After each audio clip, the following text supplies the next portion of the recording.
we're talking about, I'm going to speak first about the trend of violent crime perpetrated by juveniles.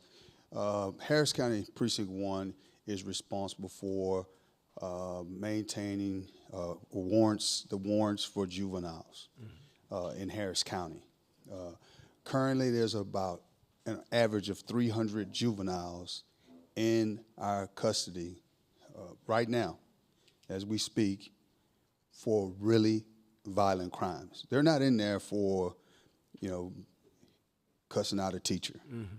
They're in there for killing someone. Mm-hmm.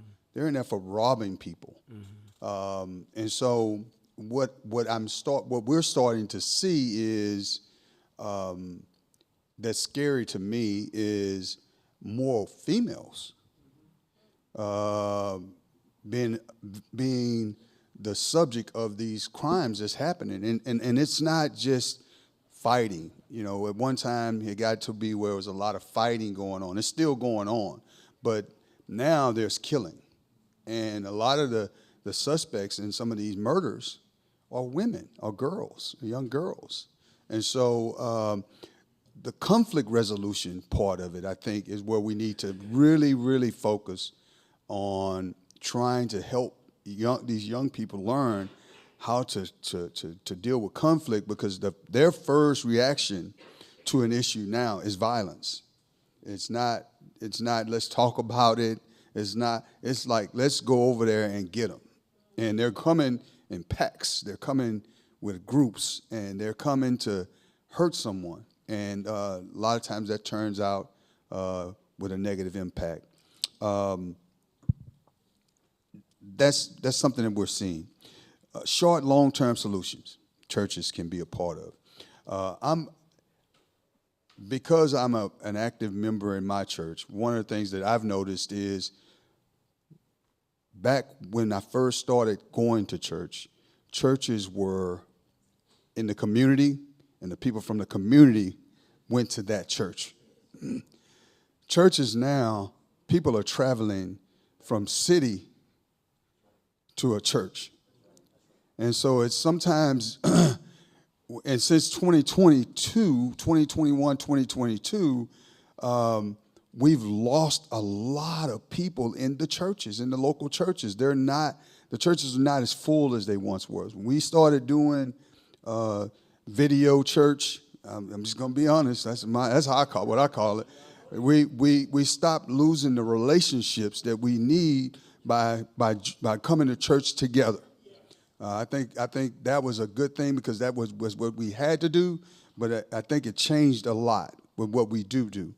So I believe one of the biggest ways that we can really, with the church and the community, work together is get these young adults back in church. A lot of these young people, and in my church, what I see is grandparents are bringing grandchildren to church, right? There's a community that's of young adults between the ages of, say, 20 and 30 that's not going to church, and they don't feel that there's a need to go to church.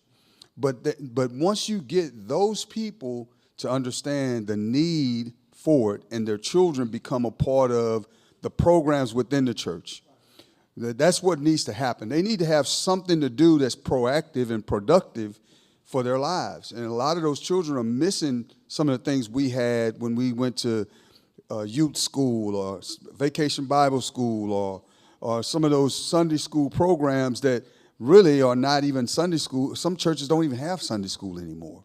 So it's to me, we have to find something to give them that's going to give them a foothold, or let's say a root with a word in them to get them to change, because I don't think they believe they need to change. I think a lot of people, what we're talking about, we're trying to fight something that somebody don't think they need to change. They see it as being popular with their violence. That's become almost a badge of courage to go out and fight and go out and harm someone. So just want to make sure I say that in a way that's conveyed, that we have to look at the family.